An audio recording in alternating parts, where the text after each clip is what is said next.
Falando sobre dietas da moda, né? Não podemos deixar de falar sobre o jejum intermitente, que é uma estratégia também muito usada na questão do emagrecimento. Tem pessoas que fazem jejum de 12, de 14, 16 e pessoas que fazem jejum de 24 horas. E é uma estratégia que o Ícaro vai explicar para nós e falar sobre a sua funcionalidade nesse processo todo, que é o emagrecimento. Então, o jejum intermitente, ele tem a sua função e ele é bastante interessante em alguns casos, mas o que eu vejo aí é uma generalização dele como sendo a melhor dieta para emagrecimento. Na verdade, não é. De novo, a gente volta à questão da especificidade de cada um. Então, quando eu prescrevo jejum intermitente, quando eu identifico numa consulta que a pessoa ela tem um hábito alimentar muito noturno, por exemplo. Então, essa pessoa ela passa longos períodos sem se alimentar durante o dia e à noite ela sente mais fome. Ela já faz naturalmente um jejum por conta própria. E assim, se for olhar, muita gente já faz um jejum. A Joana falou sobre jejuns de 12, 14, 16 horas.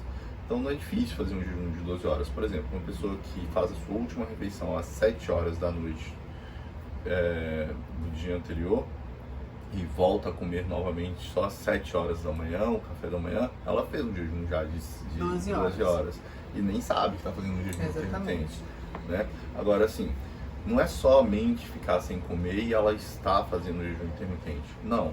No período em que ela se alimenta, na janela alimentar, ela precisa ter um controle de macronutrientes, de micronutrientes e de caloria, principalmente. E o que acontece, que eu mais vejo em pessoas adeptas de jejum, muitas pessoas falam assim, eu comecei o jejum intermitente e não estou emagrecendo. A pessoa inicia o jejum comendo, por exemplo, uma alimentação limpa. Ela faz uma janta com arroz, uma carne, uma salada. E aí ela passa até 16 horas sem comer, tá ali, acordou, faz as tarefas dela. E na hora que ela vai quebrar o jejum, o que ela come? Vou dar um exemplo aqui. Um hambúrguer, uma pizza, um doce, quebra o jejum da pior forma possível, porque aí supre todas as calorias numa refeição só. Não, assim, é exatamente esse o problema. A pessoa achar que porque ficou muito tempo sem comer, que agora no período da janela ela pode comer absurdamente. Então, assim, para emagrecer, a gente já sabe que ela precisa estar em déficit calórico, ela precisa estar gastando mais calorias do que está consumindo. Então, ela pode fazer um jejum até de 24 horas. Se na única refeição que ela fazer no dia ela conseguir comer mais calorias do que ela está gastando, ela vai engordar mesmo fazendo um jejum intermitente. Então, assim, o que acontece de uma forma que realmente gere resultado é primeiro identificar o perfil alimentar dessas pessoas. Eu gosto de colocar um jejum até de no máximo 14 horas. 16 eu já acho um pouco puxado. Por quê? Pelo menos umas 3 refeições no dia é interessante que a pessoa faça.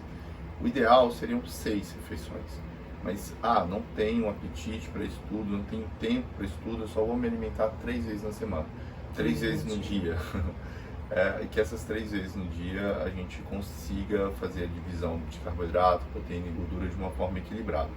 Se ela faz mais de 16 horas de jejum, ela vai conseguir fazer no máximo, porque aí de 16 para 24 são 8 horas. Duas no máximo 2 refeições. Para equilibrar carboidrato, proteína e gordura em apenas 2 refeições, vai ser um volume de comida muito grande e isso talvez tenha prejuízo na absorção.